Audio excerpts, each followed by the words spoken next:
dutangiye filime yacu. Dutangiriye mu ishyamba hano, harimo umukobwa arimo atwikira ibyatsi ku kintu gisa nk'umurambo. Ukurikire filime nuko tuyitangiye. Sinzi ngo ni ibiki arimo ashyingura hano.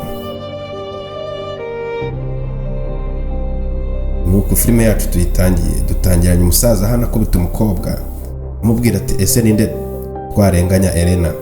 Elena yaravuze ati mbabarira, ntago nzi ko byagenze.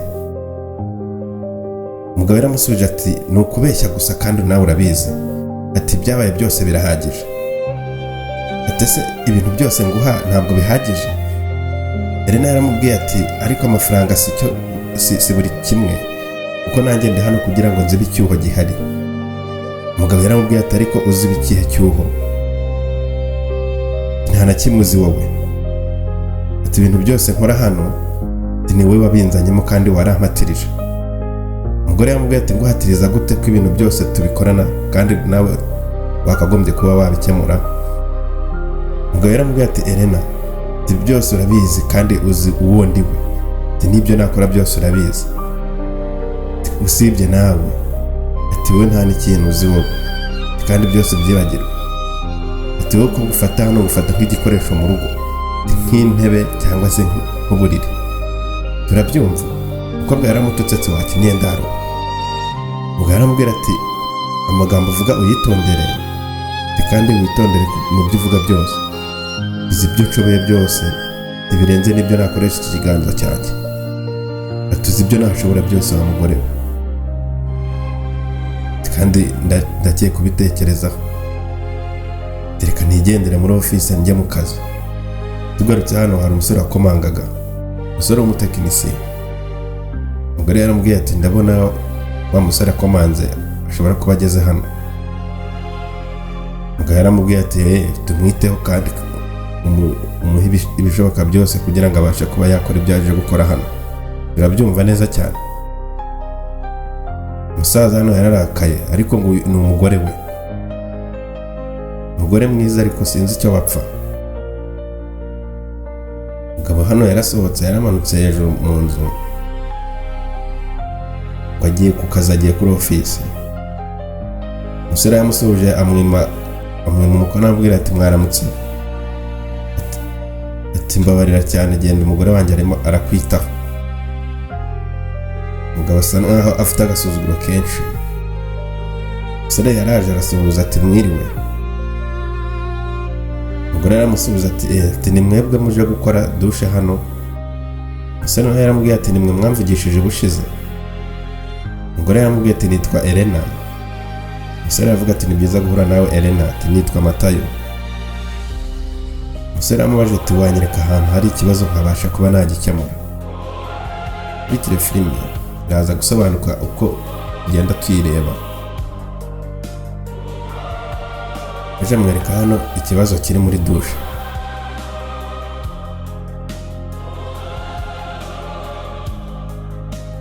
Umugore yaramubwiye ati aho hasi niho amazi ava, ni n'igikuta cyaratose cyane kuko bigera no muri salo. Umusore aramubwiye ati Elena, reka manza nafata ibikoresho byanjye byose ubundi ntangire akazi. Umugore yaramubwiye ati nta kibazo, ngiye mu cyumba. Ati icyo wakenera cyose wampamagara nkagufasha. Umusore yaje mu kazi hano ni umupuramba cyangwa se umuntu ukora amazi. Umugore hano yarazamutse kuri esikariye n'umusore areba inyuma he. Abasore b'abafundi nuko bateye. Umugore yaragarutse gutya nkaho ashaka gukaranga akanyobwa, ashaka gukarangira uyu musore. Ati se wabasha kunywa ku mazi?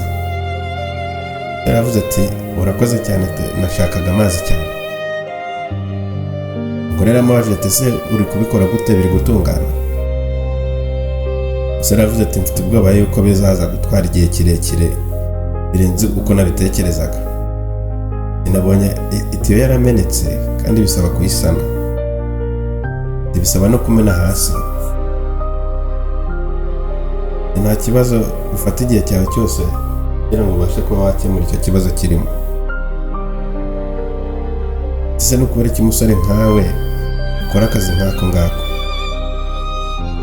Baramubwiye ati niyo mirimo nikorera kuva mu busore bwanjye, niko kazi kangaburira. Baramubwiye ati ndabona uri umusore mwiza rwose, umugore wese yashamadukira kumva yamukunda. Se aravuga ati Elena ati ntabwo ari uko bimeze, abagore bo muri iyi minsi ntabwo bankunda cyane, igihe nta mafaranga mfite numva nta gaciro.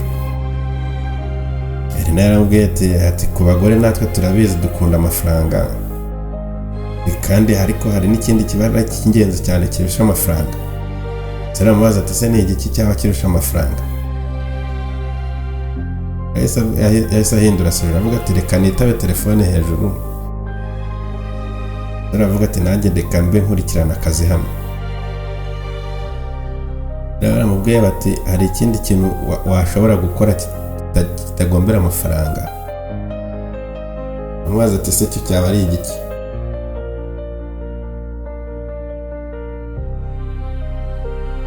Umusore yaje mu nzu hano, atembera mu nzu avuga ati ahamagara Elena ati Elena, agenda areba mu nzu z'abandi mu byumba bitandukanye ati mabuja Elena ese muri hafi hano? Ni umutekinisiye wacu, umukozi w'amazi. Ati mabuja Elena we ari muri dushe arimo aroga.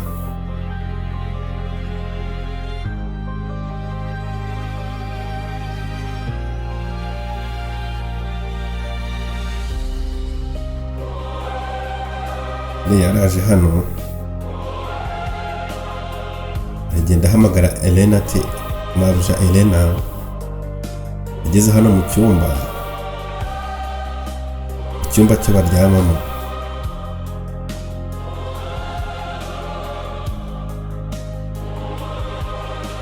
umusore yarahageze asanze umugore agiye muri dushe, atwenda yari yambaye yadukuyemo.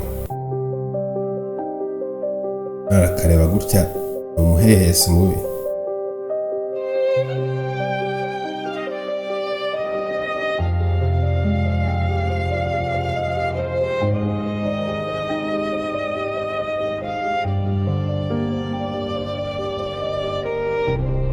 Yageze hano yarebye umugore ahindukiye ati Matayo urimo urakora iki hano?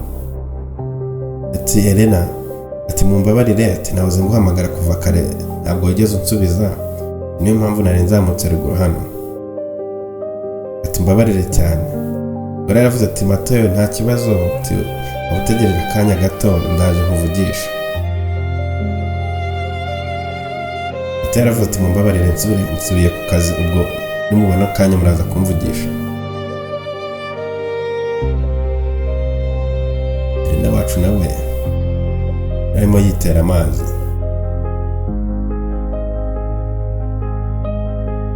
Rema akanya Elena yamanutse yakubisemo utwenda dushyashya. Ati Matayo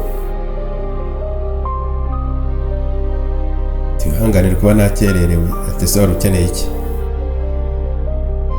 Ati mumbabarire ntimugire ikibazo rwose, icyo nabashakiraga ni ukugira ngo mubashe kuba mwama ku mafaranga njye kugura ibikoresho byo gusimbuza aho nakoraga, kuko itiyo yaramenetse. Ese wamenya ahantu hanini? Oya ntabwo ari hanini cyane, ariko aho namenye birasaba gusimbuzaho ikaro risa nk'iryari rihari. Byaba byiza ndebye ikaro ryahakwira kandi bisa bifite amabara. Ati nta kibazo, nibyo n'ubundi nashakaga kukubwira, nashakaga amafaranga yo kujya kugura ibyo bikoresho. Naramubwiye ati ntugire ikibazo rwose, reka nguhereze amafaranga. Umusore areba ku mabuno ya Elena, nawe ashobora kuba yakunze uyu mugore. Yaramubajije ati se amafaranga asahagije? Ati rwose amafaranga arahagije, aramutse anasagutse rwose nayagarura, nazana na fagitire bampereyeho ibikoresho. Umugore yamubajije ati se ni iki wabonye haruguru ukiza kundeba? Umusore yaravuze ati mabuja ati nta kintu nabonye pe. umugore yamubajije ati se urishura neza ko nta kintu wabonye? Ati ibyo wabonye ntabwo wabikunze. Aravuga ati rero nkubwije ukuri. Umugore yamubaza ati wowe tuza, buriya ntabwo wambangamiye, ati kuba wageze hariya byanshimishije. Aramubaza ati se umugabo wawe buriya ntabwo yabigiraho ikibazo? Rero namusubije ati umugabo wanjye akunda gutembera, aha yagiye ntabwo aba ari hafi hano. Umusore yamubwiye ati ariko twebwe twubaha abagore b'abandi kandi tukubahana nk'abagabo. Yakoze ni byiza kuba afite umugore mwiza nkawe, ati uri byose muri uru rugo. Umugore yatangiye gukarangira akanyobwa uyu musore, aramubwira ati rero byaba byiza tugumanye hano akanya. Umusore yavuze ati reka ngende manze nzane ibikoresho. Inzi gahunda y'umugore ngo ashaka iki kuri uyu musore, umugore mwiza.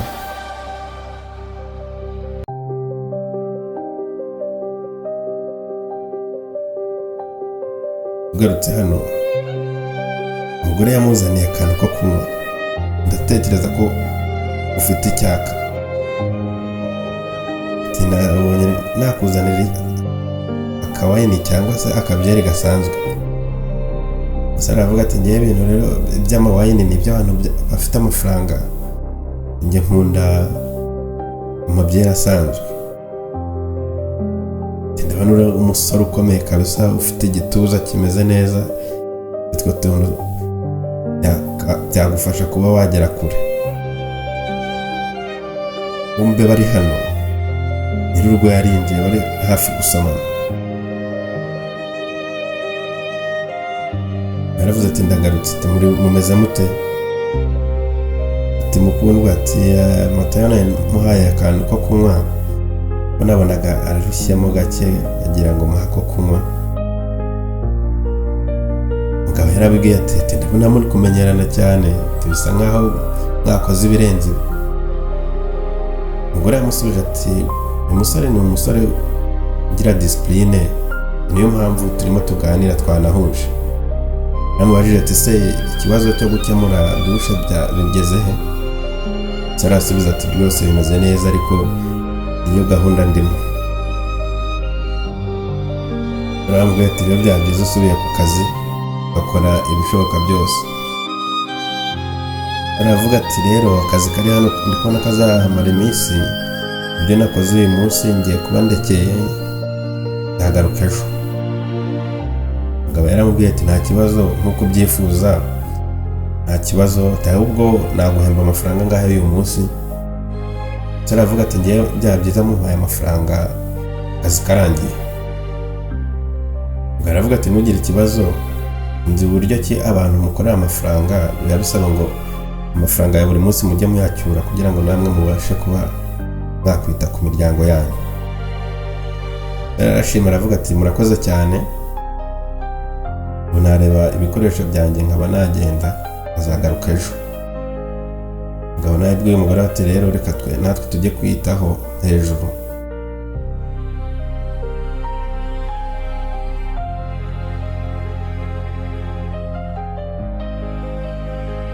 Yatinze mu gitondo, nta mugore wakanyobwa hano, umusore yaje kumureba mu cyumba.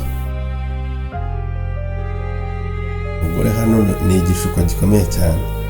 Ati Helena, ndabona ari nk'inzozi kuri njye kuba umugore mwiza nkawe ndi ari imbere yanjye. Umusore hano barakigushije bagira ati rero byaba byiza umusore ufite imbaraga nkawe, anezeza nkumva rwose ameze neza. Ati ubu agumana akanya gato. Ati se umugabo waramutse ansanze hano byagenda bite? Umugore yamubwira ati Julian we akunda kuba yitaye ku bintu byo muri office no gukorera amafaranga, ntabwo akunda kuza hano.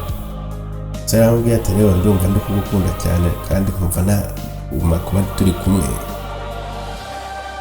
Umugore yamubwira ati se urumva uyu mukino turimo Julian aramutse avumbiye ibyacu urumva bitaba bibi?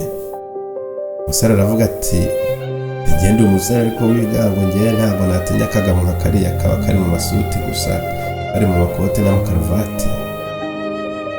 Isare hano kisa nka cyaguyemo. Nibyo. Umbe nyir'urugo yaragarutse aravuga ati ndagarutse nibagiwe agenda yanjye. Rena yabwiye cya gisore ati none umugabo agarutse urihisha hehe? Rena mbigenze nte? Dushaka ahantu wihisha nyine kugira ngo bataza kugufata.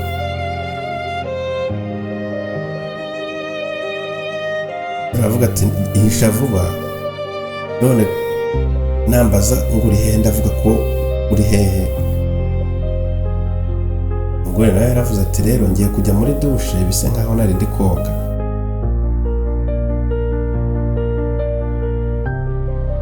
Yaraje zamuka mu nzu ye hejuru. Umusore we yahise ajya munsi y'igitanda. Umusore wacu Matayo bamuguye gitumo. Ngo yarinjiye rwose mu nzu ye mu cyumba cye. Matayo wari munsi y'igitanda. Umugore ahita ava muri dushe ati mukundwa ntabwo nari nzi kugaruka bitunguranye muri aka kanya. Ngiye nibagiwe agenda yanjye hano ariko ndabona uburiri busa nabi sinzi ikibazo bufite. Ati mukundwa ati nasinziriye cyane ati nibwo nari nkibyuka nibwo nangiye no muri dushe. Nta kibazo niba ariko bimeze agenda yanjye iri hano n'ubundi reka nyifate nisubirira mu kazi. Kandi wiyiteho rukundo.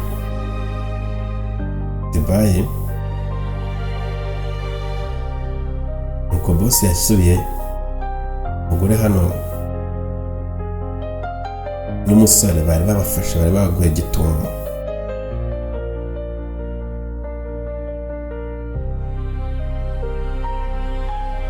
Wacu umutima wari uvuyemo. Umugore we ndabona nta kibazo bifiteho.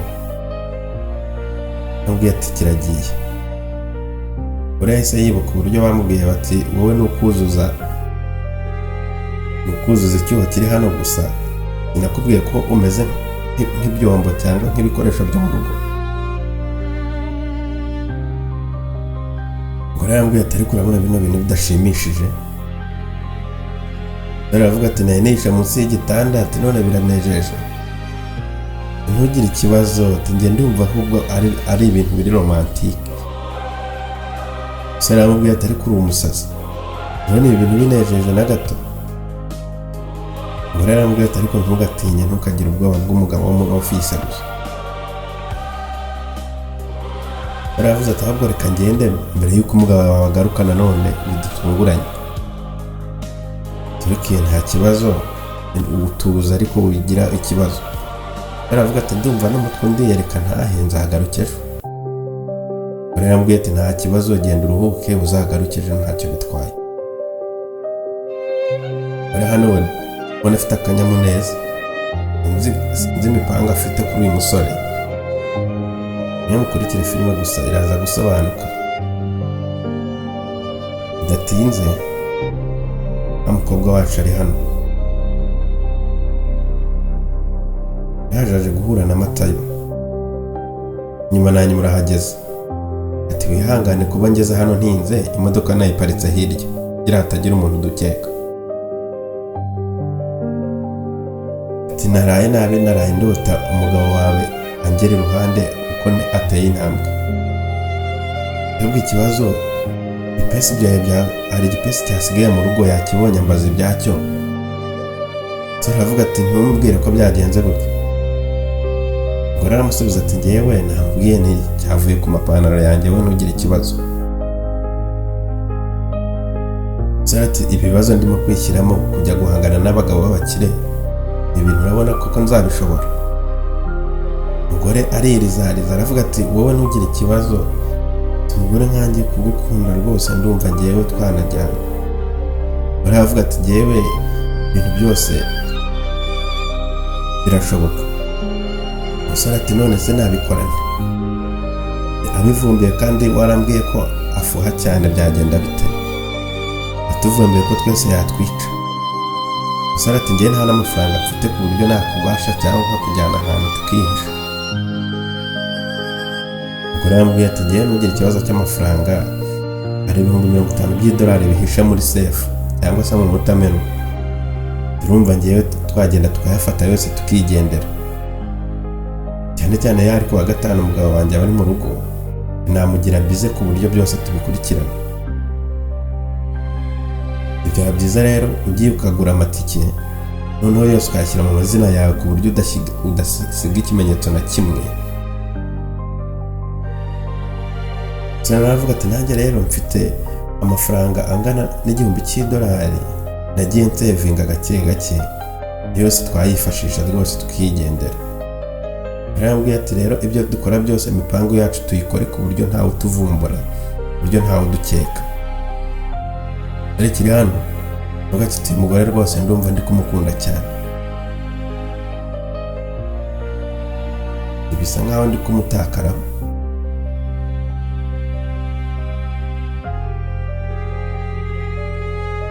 Ariko hano hari undi mugore nawe, umugore wambaye ukuntu,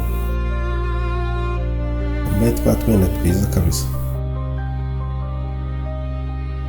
None nawe narimo asatira ahangaha, bisa nkaho ari mu rugo atashye.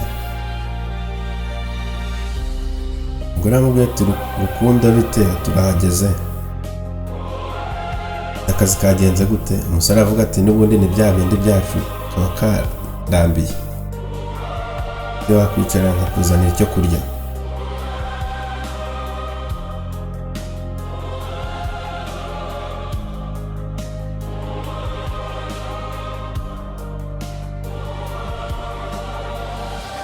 Rukundo wafata icyo kurya, ndizera ko biraza gutuma uruhuka. Ndabona muri iki cyumweru uri gukora cyane. Umusore areba ku biryo aracira. Uyu mwanda unzaniye ni bwoko ki? Ati ubundi buri gihe uteka ibiryo bimwe buri munsi? Barambwira ati ariko njye nteka ibintu nshoboye kuba nagura kandi nkahuza n'amafaranga wa wampaye. Ati kigerageza nyine ureke guteka ibiryo bibi nk'ibi ngibi. Baramaje ati se no kubera iki muri iyi minsi urimo kumbwira nabi, urimo kwitwara nabi? Ati buri gihe ndimo ndabona uri kuguma kuri telefone cyane, sinzi ikibazo kirimo. Ati se no kubera iki waguma kuri telefone imyaka 5 yose tumaze tubana, twari tubanye neza, ariko mu cyumweru gishize ndabona utari kwitwara neza, urimo kwitwara bidasanzwe. Umugabo yaramubwiye ati ariko rero ndakwiyamye wa mugore we, ati urandambiye kabisa, kandi njye nukomeza kuntera stress ndagusiga hano nahukana. Ati nigendere kandi ndumva ntazagukumbura. Barashaka kwahukana.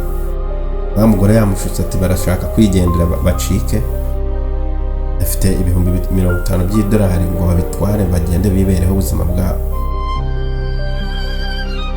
Uyu mugore yitwa Miriam, umugore wa Matayo.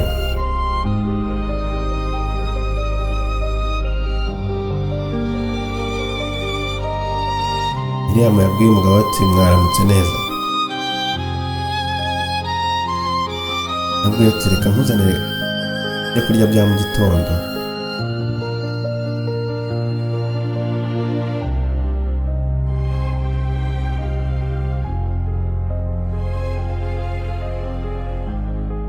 Yamuhaye icyo kurya cya mu gitondo. Akicara gato aramubwira ati Rukundo, ati rero ndabona hano hari bili zo kwishyura, ndabona amatariki yo kwishyura yageze.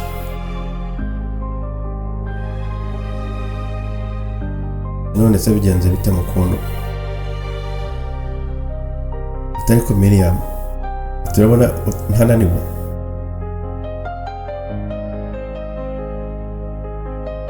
Ubwo yarambwiye ati rero utishyuye izi serivisi amazi n'umuriro badukupira kandi byaba bibi cyane. Ubwo yarambwiye ati rero mpa amahoro, mbaye nkicara ntafata n'icyo kurya, tumbwire ibintu by'amafagitire. Amafaranga turumva ibyo ngibyo. atari ukunesha umutwe. Ati utekereza ko ubundi amafaranga ava mu kirere? Ati mugabo mwiza watuza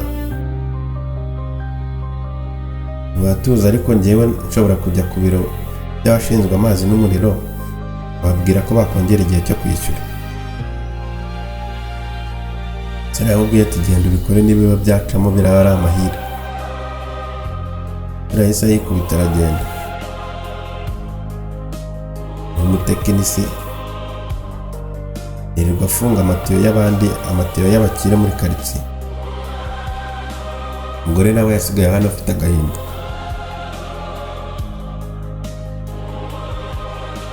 Ngaruke ku mukire wacu n'udukote. Aravugira kuri telefone na Matayo yarinjiye mu rugo iwe.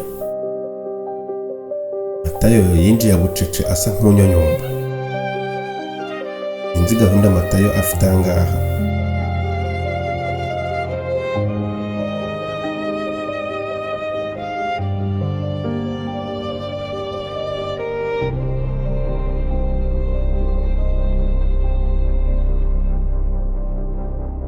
Sore yarinjiye hano. Sinzi ngo ashaka iki muri iki cyumba.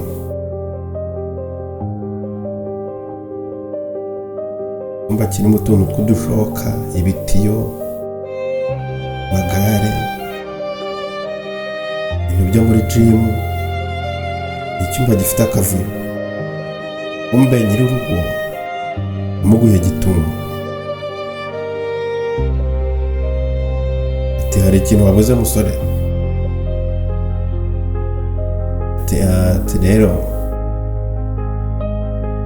nari ndi gushaka agakoresho nasize mu rugo niba niba nakabonamo hano. Numvaga nshaka ipensi, nashakaga niba hano nayibona. Ngo baramubwira ati mbese ni ukugenda mu nzu z'abantu nta burenganzira ufite ahantu hose ugenda winjira uko ubonye. Ati patrote mumbabarire, natekerezaga ko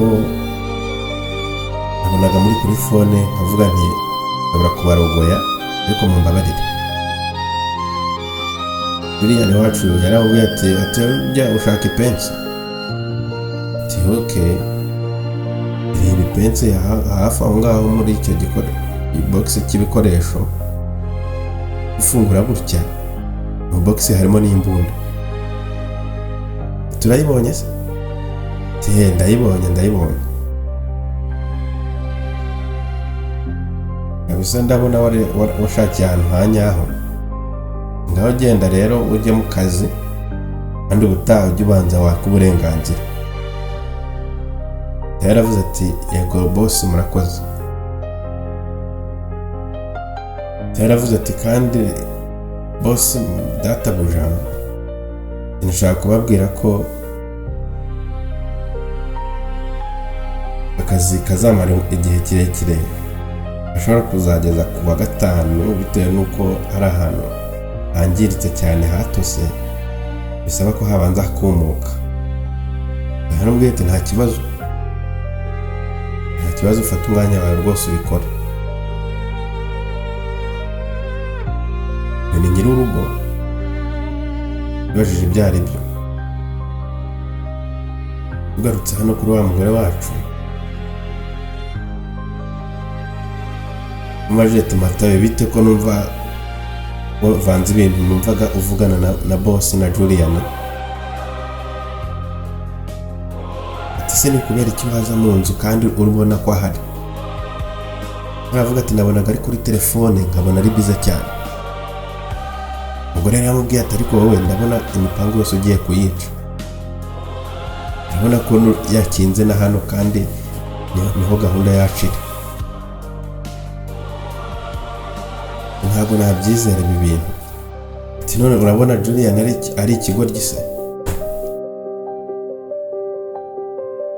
Ati umuntu tuzabigenza nzamugotesha ubundi uze utwara imfunguzo mu ipantaro ye.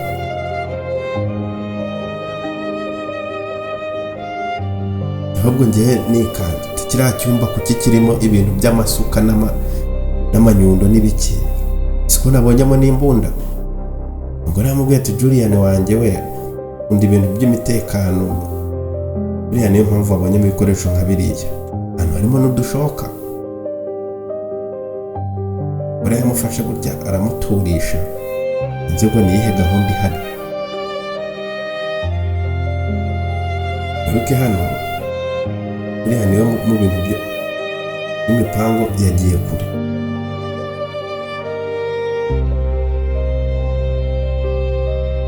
Nzi ngo niyihe gahunda ari gupanga.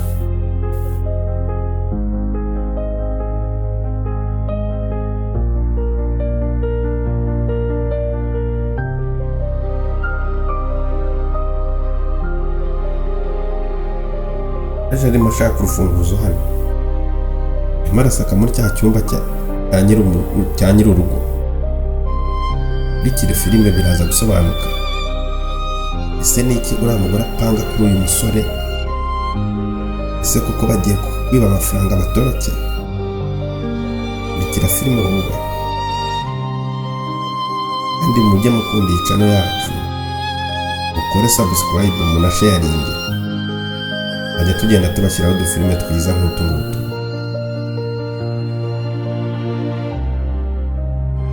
Mbere yinjiranye nyumva ashaka urufunguzo.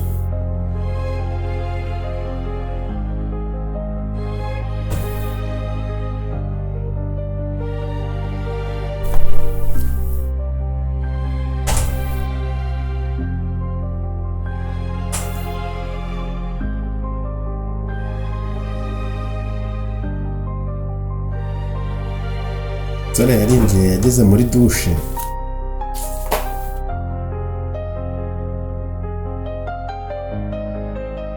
Ize hahande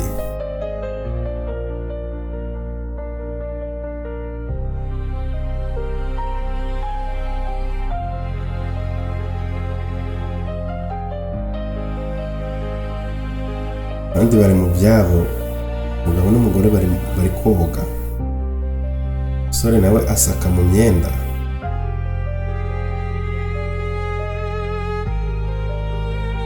Urufunguzo rwa hahantu ari umutamenwa, akakwiba bya bihumbi 50 by'idolari. Nzi niba uyu musore biraza kumuhira. Urufunguzo yararubonye.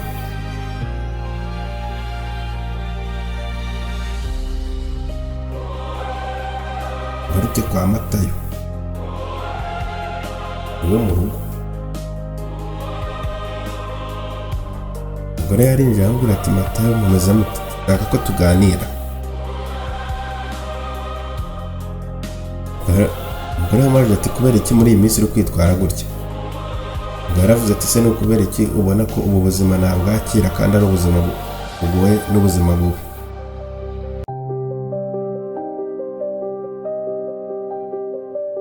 Umugore yamubwiye ati none se kubera iki wakwitwara gutya kandi uzi neza ko nanjye akazi nkora badahemba buri munsi kandi kadahoraho? Ndashaka ibyo bintu tubiganiraho. Umugabo nawe arimo gutunganya umugore cyane, ntabwo arimo kumvikana. Umugabo ntabwo acyumva umugore we. Ati ndabona witwara bidasanzwe.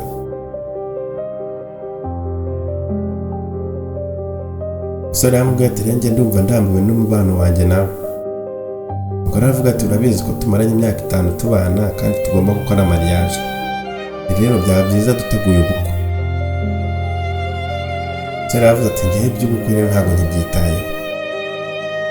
Umugore yaravuze ati Matayo kubera iki? Ntabwo ukinkunda mbimenye. Theodisi ibitekerezo byarahindutse, umugore yamwisha mu mutwe. Ayo yagarutse hano uje gutora ifaranga hano. Igera hano umugore yamuguye gitumo ati Matayo biteye amafaranga twasevinze kubera icyo yashaka kuyatwara. Umugabo yaramubwiye ati rero hari gahunda ya business ngiye gukora. Umugore yaramubwiye ati ayo mafaranga harimo ay'ubukode bw'inzu ukwezi gukurikira kandi hakaba harimo n'amafaranga nzavuzamo mama wanjye. Umugore yamwinginze ati mbabara aya mafaranga rwose ntuyatware. umugabo ati ngewe rero nta mafaranga ya diru, abagabo dukorana hariya b'abakire tugiye gukina diri ikomeye cyane kandi diri irimo amafaranga. Umugore aravuga ati rero biragoye kuba iyo diri yakunguka amafaranga angana gutyo, abo bantu bashobora kuba bakubeshya.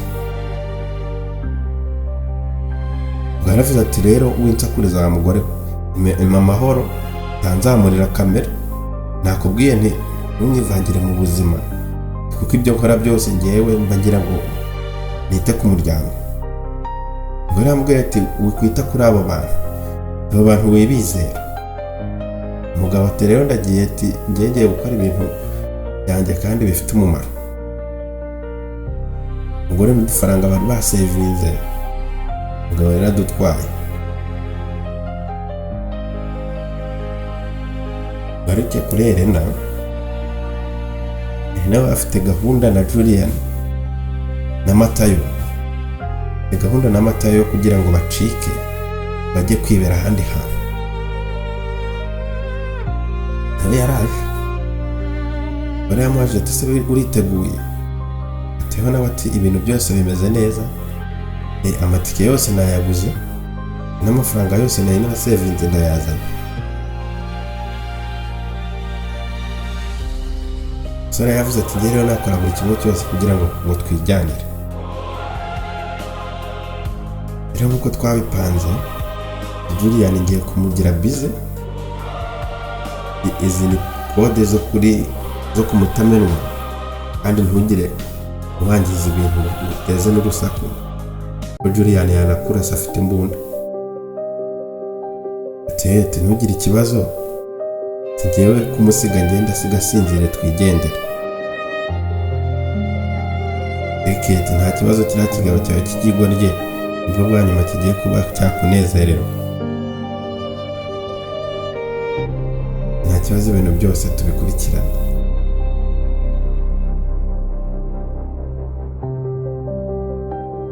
Uri hano nawe azi icyo ari gukora, ntabwo tuzi ngo ni imipangu ki afite kuri uyu musore.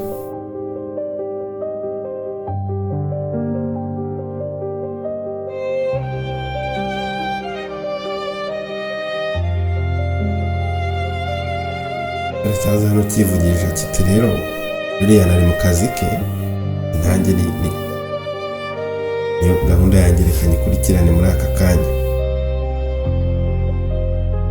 Yagarutse muri cya cyumba kirimo umutamenwa, hibereyemo ibyuma bya gym, hibereyemo amagare.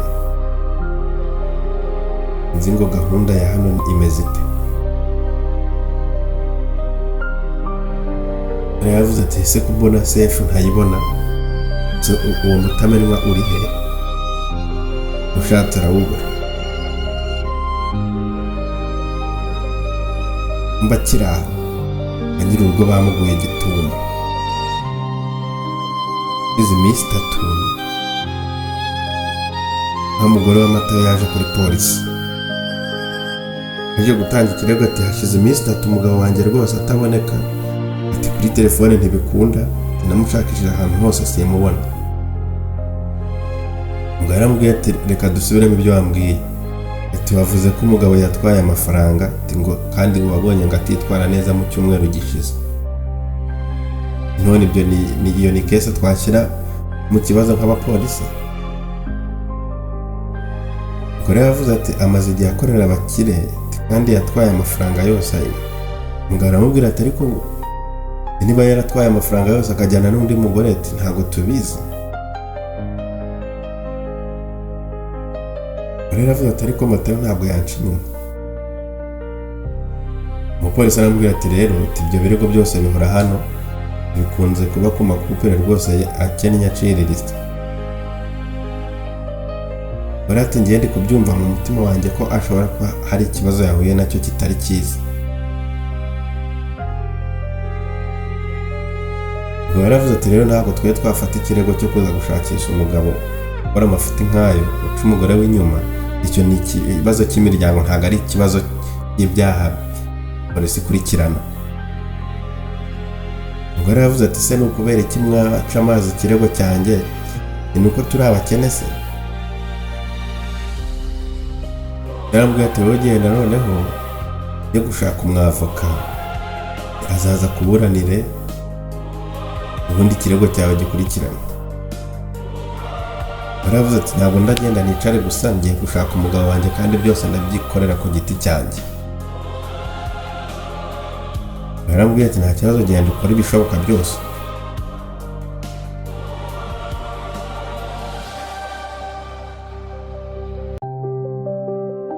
inzu umugore yaje hano yibaza ati Matayo wanjye bimeze bite, yagiye hehe ko mbona nta kimenyetso na kimwe yamfasha kuba nakubona irengero ryawe.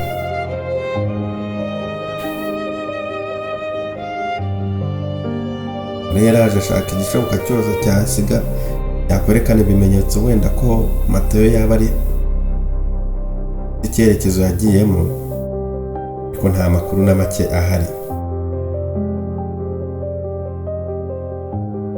Matayo byagenze bite? babonye ba nyir'urugo bamugwa gitumo, ni agapangu kabo bapanze bagushe Matayo mu mutego. uri yaje kureba muri ya sarubeti ya Matayo, abonyemo twa dufatira yagendaga aguriraho ibikoresho mu iduka.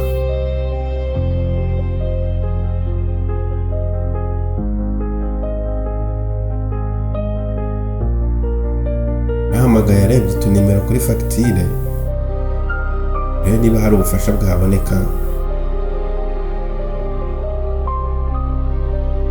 yahamagaye ati ese George yaba ari hafi aho ngaho? ati yego George arahari. ati mwaramutse? ati ni Mariam. ati ni umugabo wa Matayo. George yaramusubije ati umeze ute Mariam? ati amakuru y'iminsi. ubwo rero yaramubwiye ati hashize iminsi 3 Matayo atagera mu rugo, ntabwo yigeze agaruka, kandi yambwiye ko ari abagabo ngo bagiye gukora deal ngo babakire.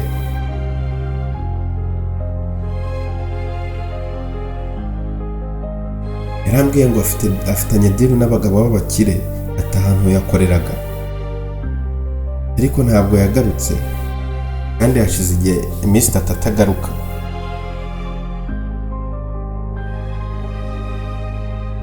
yarambwiye ati urabizi ko Matayo ari inshuti yawe, byaba byiza rero undangiye ahantu yakoreraga. George yarambwiye ati umugabo ahantu yakoreraga ni muri quartier y'abakire kandi adresse zaho ndazizi kuko najyanaga ibikoresho.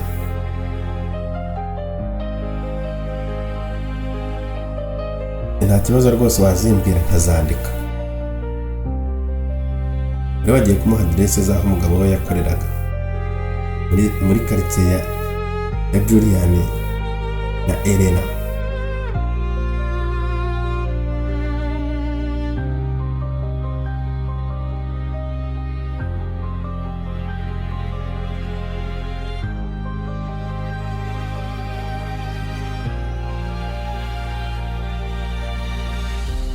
ubwo rero yaravuze ati ndabona inzu ari iyi ngiyi, ndabona adresse ari izi ngizi zingeze aha ngaha.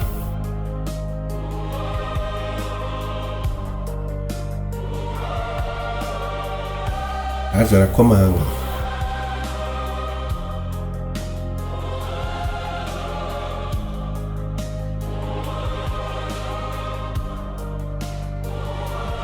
mwaramutse.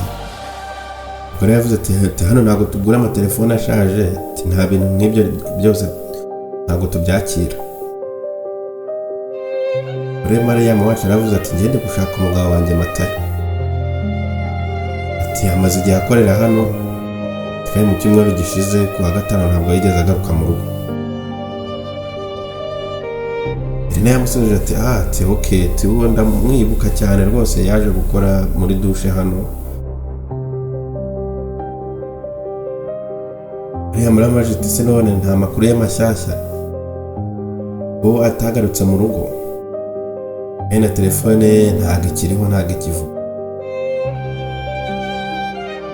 umugabo yarasohotse hano ati Rukunzo hano bimeze bite? None uyu mugore arimo ashaka ngo Matayo sinzi ati Matayo kuri guhari nuko yakoze hano mu cyumweru gishize ariko nta makuru ye dufite. Urarebye mu nzu yabonye box ya Matayo, abana bahita bivugisha ati shere wanjye ati kubera iki wasize iriya box y'ibikoresho hariya munsi ya esikariye? Ati ndayibagiye hari utuntu nari ndi gukora. Barijishije umugore yarabibonye ko ikarito box ya Matayo bayifite. Ubwo yaravuze ati rero tubabarire ntabwo dufite ubufasha bwo kuba twakurangira aho umugabo wawe ari, kandi twewe tuba turi bize cyane, timugire umunsi mwiza. Mariyamu yaravuze ati rwose murabeho nta kibazo, ariko abonye box y'umugabo we iriho munsi ya esikariye. Akimara kuyibona aba nabo bahinduye sije bavuga ukuntu ngo bari bize n'ibiki, ibintu byose biraza gusobanuka. Dorian yaje hano ubwira Elena ati gute ibi bintu bishoboka? Ati ni gute uriya mugabo yari afite umugore? Yose ni amakosa yawe. Ati se kubera iki njyewe nagira amakosa kuki wasize iriya box ye hariya kuri esikariye? Umugabo ati njye nayibagiwe hariya kandi na wa mu tekinisiyeni hariya yayisize ntabwo nigeze nyikuraho. Ati ikibazo dusigaranye ni uriya mugore, naho ibindi byo nta kindi kibazo gihari. Umugore yavuze ati none se nta kuntu twakwishyura umuntu akadukiza uriya mugore? Umugabo ati rero icyo ni igitekerezo kitari cyiza habe na gato. Ati ushatse umuntu ukamuha akazi akamufata wumva yahita adutanga, kandi ibintu bigiye muri polisi byahita biba bibi cyane, bahita badukeka.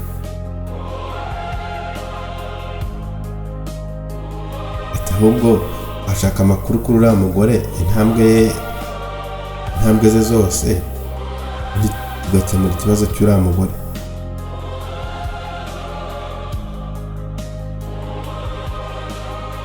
Biravuga ati rero Elena ati aya makosa yawe ugomba kuyakemura hakiri kare, n'ubushize warabyangije.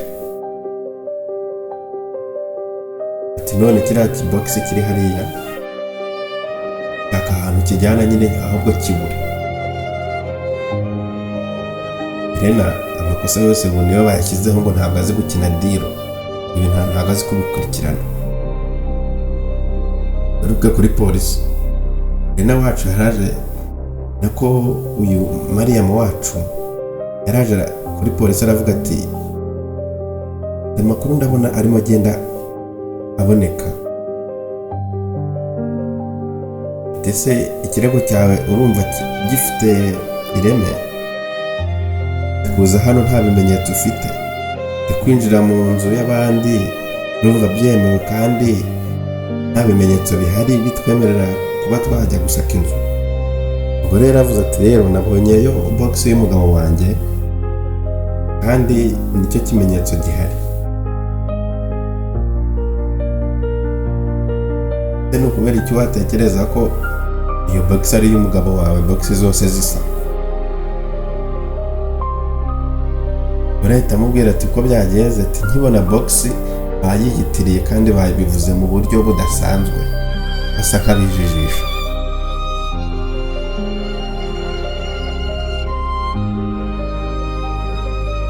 Ofisiye wacu yaramubwiye ati rero umugabo wawe yarigendeye yajyanye n'undi mugore. Umugore ati ok nta kibazo, ariko ngewe uburyo niyumva rwose ndumva hari ikibazo kirimo. Rero ibintu tugiye gukora ntabwo bifite umurongo bigenderaho, nta proof cyangwa se nta bimenyetso bifatika. Icyo turakora ni ukugenda tukagerayo bakwemera ko twinjira rwose, tukinjira tukagira ibyo tubabaza, ikibazo tugende. Ofisiye yacu yavuze ati ntacyo, tugende turebe ibishoboka. Umugore wacu baramukomangiye, Helena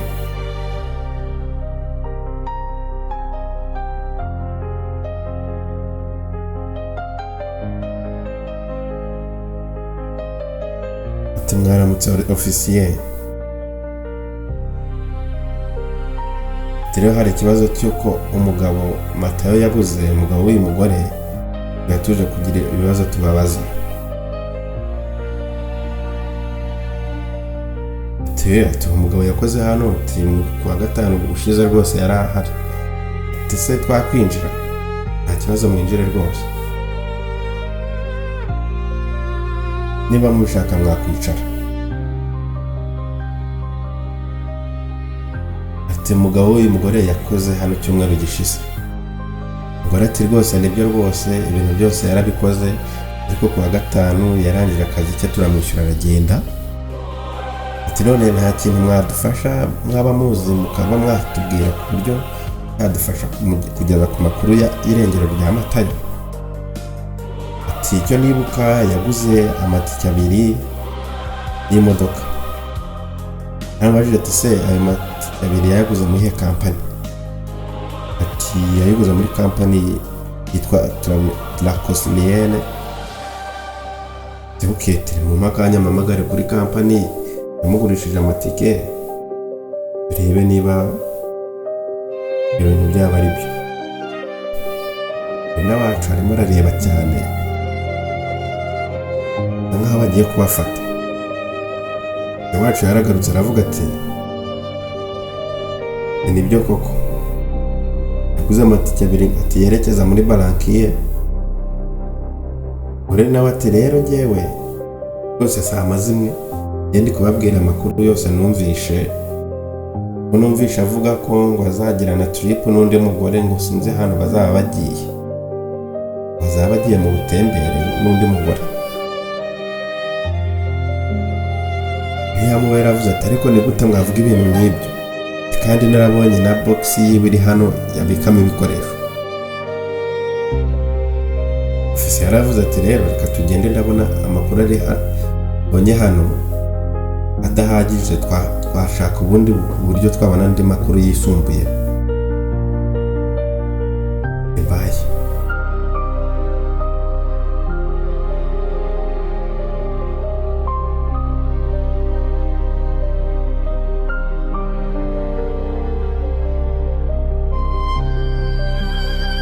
Aruke hano,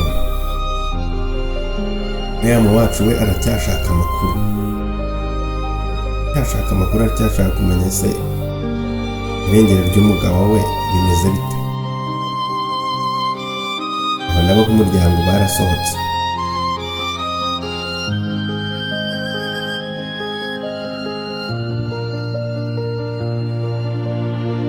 Mama wacu yaraje kwinjira mu rugo rw'abandi.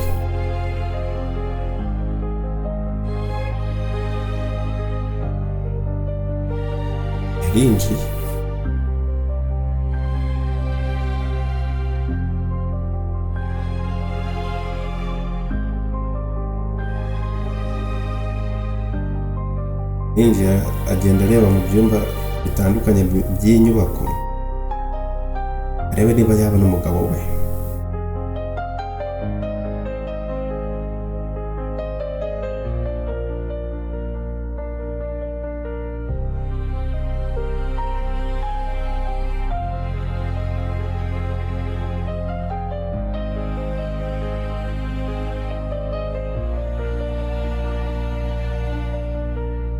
Yivugisha ati Matayo koko uri hehe? No muri cya cyumba cyo turakizi, ndareba ahantu henshi hatandukanye.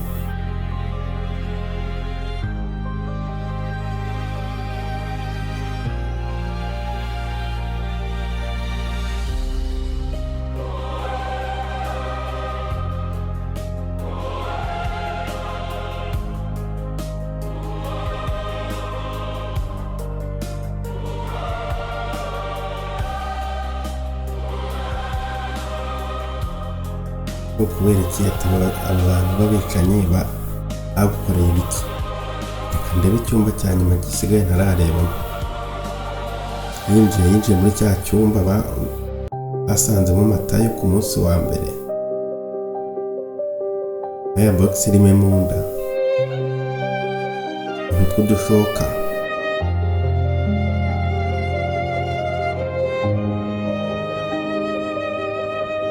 ebye hano yabonye impeta ye, yabonye impeta ya Matayo. Avuga ati Matayo koko bagukoze ibiki? Akiri aho yumvishe imodoka ya ba nyir'urugo iparika. Ba nyir'urugo baragarutse.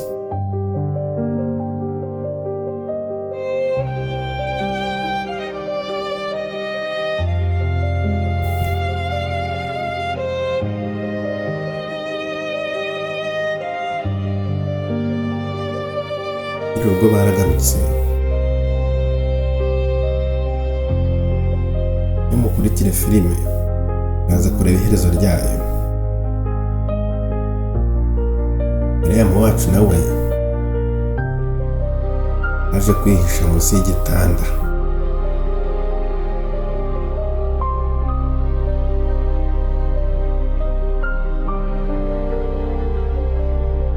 Umugabo yabajije Helena ati se hari undi mupanga ufite kuri wa mugore wa mutekinisiye wacu? Rero avuze ati twe twakorewe ibintu byacu kugira ngo hatagira ikimenyetso na kimwe kigaragaza ko twakekwaho na gato.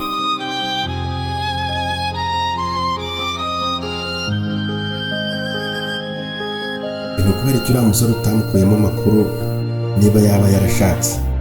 Ati uriya musore yajyaga mpakanira ko nta mugore afite. Ati rero wishe amategeko tugenderaho muri uyu mukino wacu dukora twinezeza.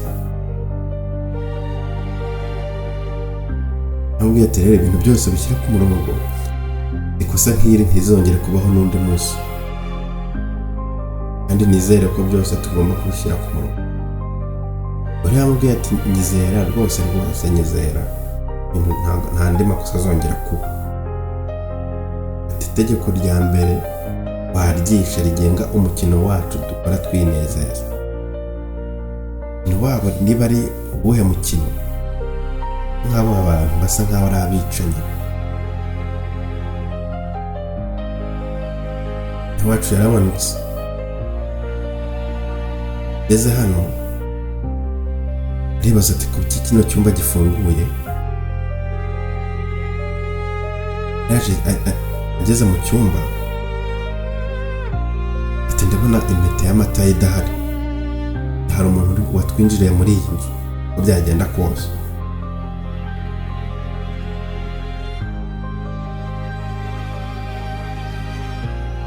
Uriya ni wacu nawe ibereye hano. Ubwo rero amubwiye ati rero hari umuntu watwinjiriye mu nzu. Nta kibazo, genda urebe mu byumba bisigaye urebe ibyo ari byo.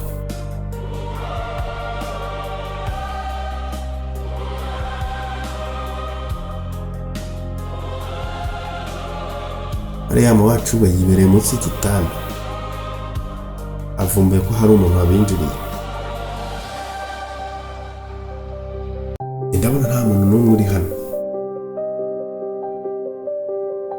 Uriya ni wacu nawe ese avuga ati rero wowe ahantu hose uri turabizi ko uri muri iyi nzu. Ati wasohokamo rero kuko n'ubundi turagufite. Uriya yavuze ati harimo hano munsi y'igitanda. Ati niho hantu honyine tutarebye. Umbi koko Mariyamu wacu ari munsi y'igitanda.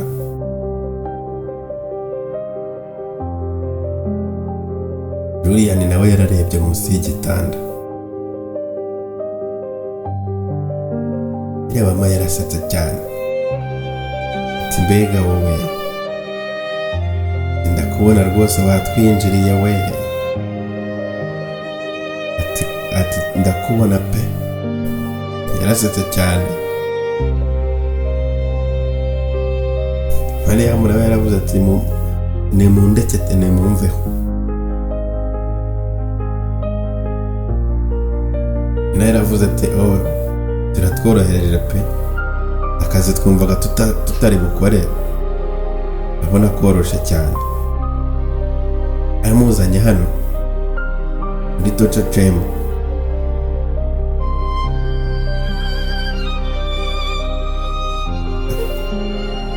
Miriam yaravuze ati ni kubera iki mwakwica umugabo wanjye, ati ibintu byose murabyishyurira. nawe yarasetse cyane ati mugabo nkuri iciriritse nta mugabo utagira agaciro. Ngubu ari mu butembere n'umugore we mushya.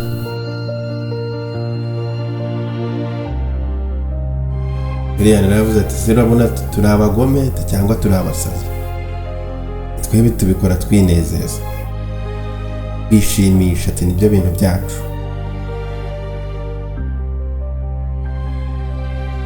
Andi makuru ni uko umugabo wawe yaryamanye nanjye inshuro nyinshi cyane zitandukanye, ndimubwira ko nemeza ko tuzabana tuzacika.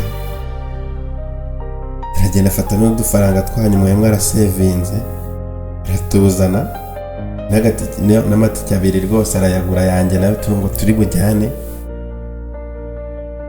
Rero ibyo ntabwo ari bishyashya kuri twebwe.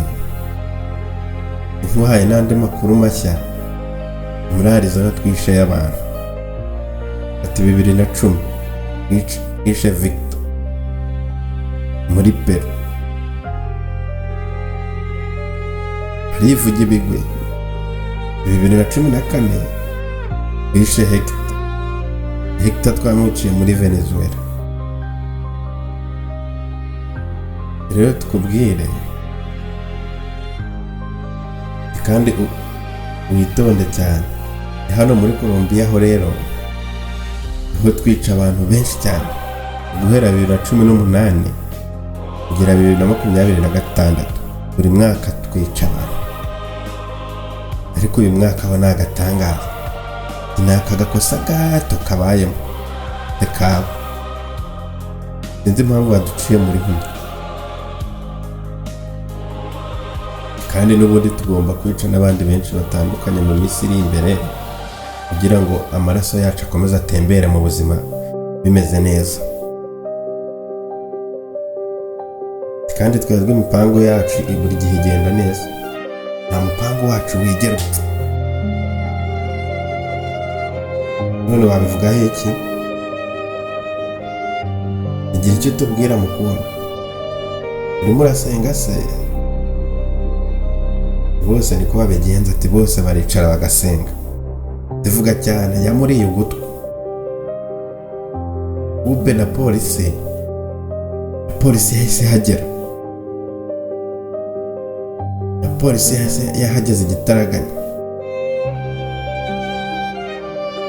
Ubwo Mariam wacu asa nkaho nawe arokotse ahangaha. Ati mwamfasha.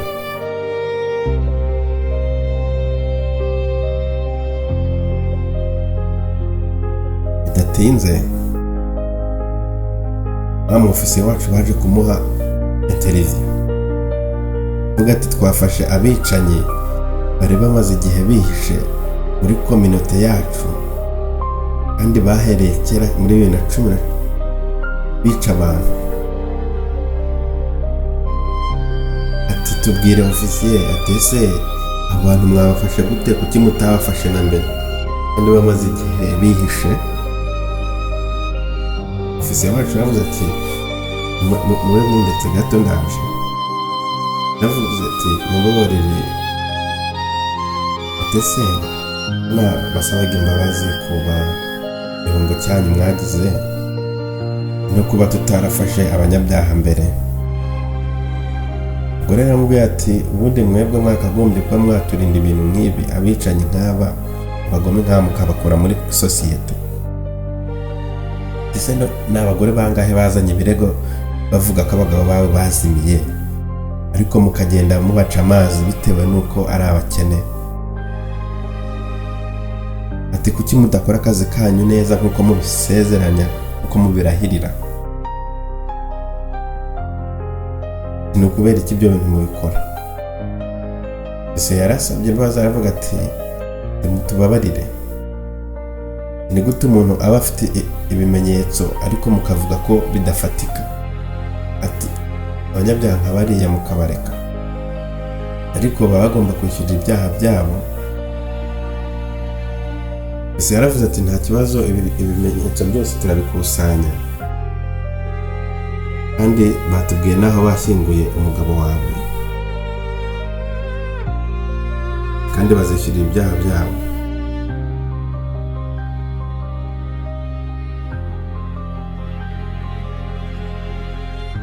Yamu wacu nawe nkaho leta y'umugabo n'ubundi ayigendana gutya, gahinda ni kose. Garutse hano Yamu yaraje avuga ati ni ukubera iki birangiye gutya Matayo? Ati kandi iyo uha agaciro k'amagambo nakubwiraga ubwo ari kugenda gutya Rukundo, kuki ibintu byose byagusharira mu mutwe tugatandukana?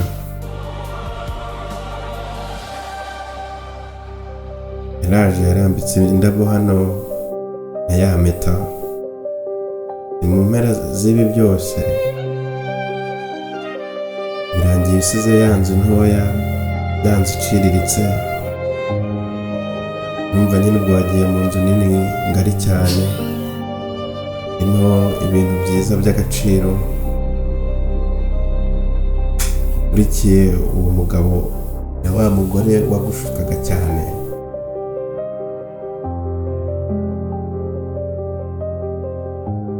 Kubera icyo wabaye impumyi mukunzi?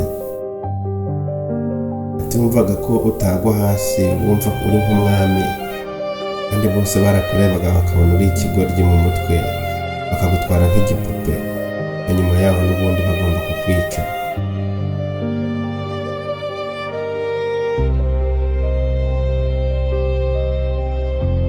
Birambabaza cyane Matayo,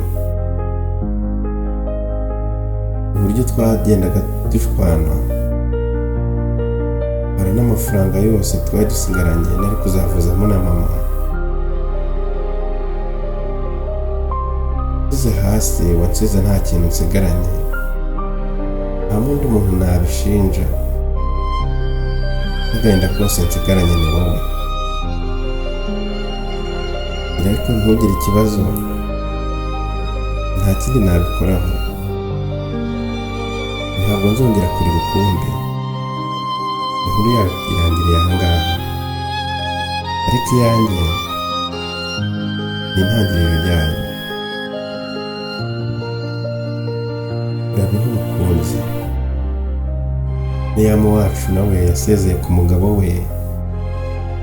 Umugabo yamuteye agahinda cyane, ibintu byose yabisize aha ngaha, atangira ubuzima bushyashya. Kandi ndakeka na filime yacu nuko irangiye. Nakora share na subscribe, bakunda channel yacu.